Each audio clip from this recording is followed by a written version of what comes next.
Assalamualaikum warahmatullahi wabarakatuh. Salam sejahtera bagi kita semua. Bertemu kembali dengan Ibu, yaitu dalam pelajaran bahasa Indonesia. Kali ini kita akan membahas mengenai pengertian teks laporan hasil percobaan. Kalian sudah mempelajari beberapa teks, diantaranya di kelas 7 ada 7 teks, kelas 8 ada 8 teks, dan kelas 9 kita akan mempelajari 6 teks. 4 teks yang pertama dari teks laporan percobaan, teks pidato persuasif, kemudian teks narasi atau teks cerpen, dan teks tanggapan. Ini akan dipelajari di semester 1. Dan di semester 2 yaitu 2 teks, 1 teks diskusi dan yang keduanya adalah teks cerita inspiratif. Sebelum kita belajar, kita berdoa dulu supaya apa yang kita pelajari mudah dipahami. Yuk, untuk yang muslim kita berdoa yang ini, untuk yang non muslim silahkan menyesuaikan. Berdoa dimulai.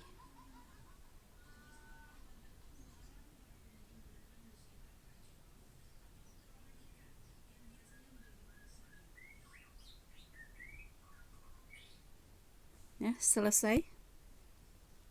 Sebelum mempelajari ke materi pokok, kita akan pelajari apa sih laporan itu. Teks laporan adalah teks yang menyajikan informasi tentang sesuatu sebagaimana apa adanya. Sebagaimana apa adanya di sini, ya. Apa adanya. Apa adanya artinya sesuai dengan kenyataan.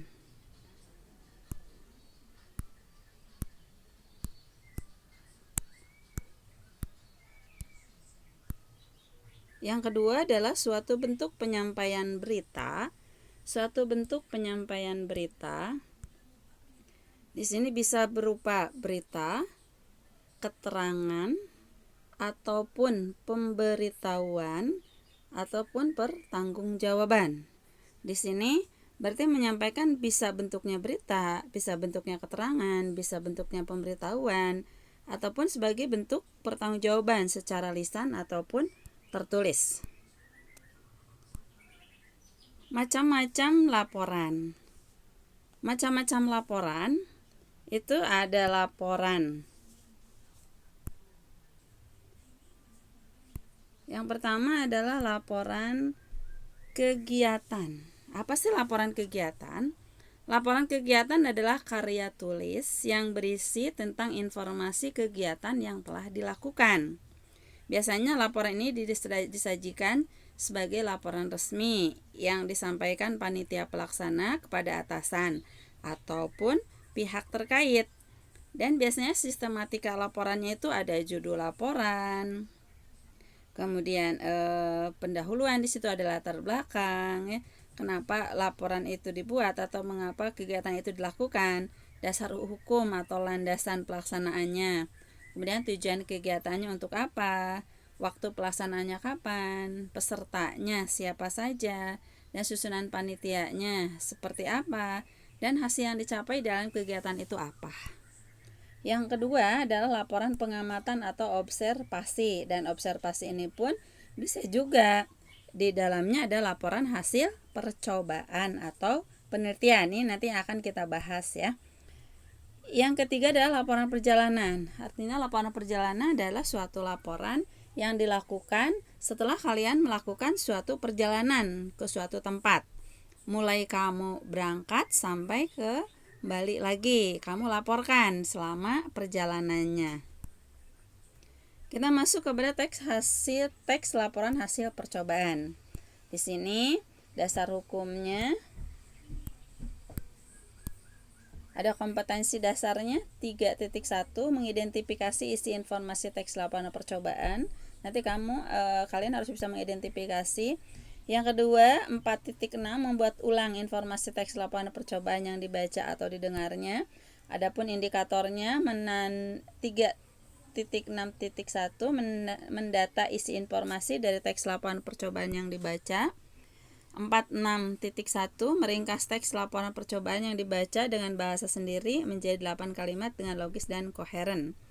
Adapun tujuan pembelajarannya, peserta didik dapat mendata tujuan, alat atau bahan dalam teks laporan yang dibaca dengan tepat.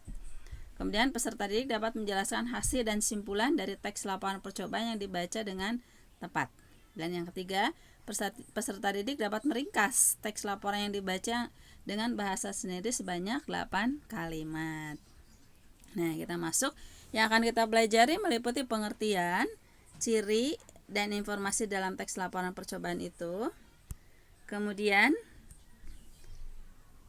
simpulan, informasi dalam teks laporan percobaan. Kemudian struktur, kaidah kebahasaan. Setelah itu, kalian harus bisa menyusun teks laporan percobaan. Untuk pertemuan kali ini, kalian harus bisa menjelaskan pengertian, ciri, dan kemudian bisa menyimpulkan isi teks laporan percobaan itu.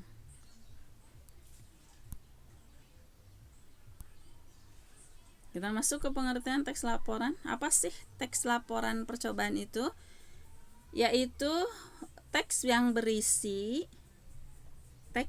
paparan data secara terperinci hasil praktik, pengamatan, dan penelitian. Di sini berarti laporannya itu harus hasil praktik, pengamatan, ataupun penelitian. Dan teks laporan percobaan ditulis berdasarkan percobaan data setelah mengamati. Jadi si pengamatnya setelah selesai melakukan percobaan, maka bisa membuat laporannya. Itu namanya teks laporan percobaan. Dan kegiatan percobaan atau penelitian ini digunakan untuk memperoleh pengetahuan dalam bidang ilmu alam, psikologi, ataupun sosial. Artinya, apapun bisa dilakukan percobaan. Kemudian, hasilnya dilaporkan. Hasil itu maka disebut teks laporan hasil percobaan. Nah, maka kita simpulkan apa sih teks laporan hasil percobaan itu, yaitu teks hasil percobaan yang dilakukan oleh peneliti atau individu atau kelompok. Itu sebagai kesimpulan.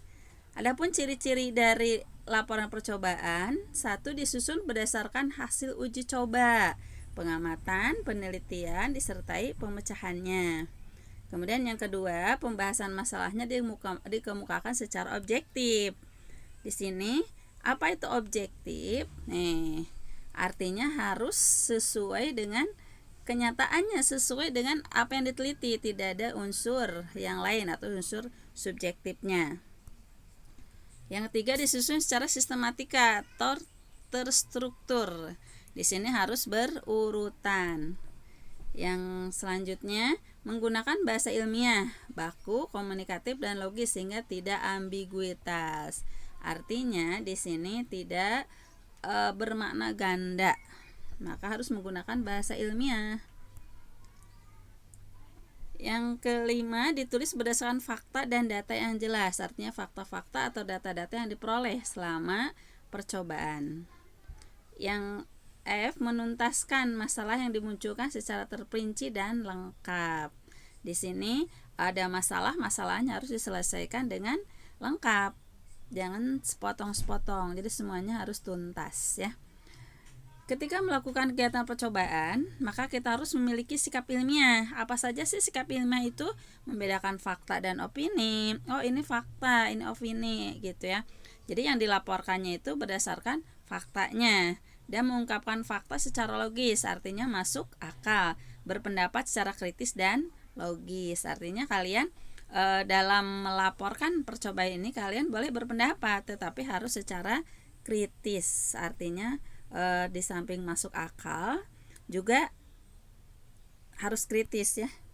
Kita selanjutnya, informasi dalam teks percobaan itu 5W1H itu ya.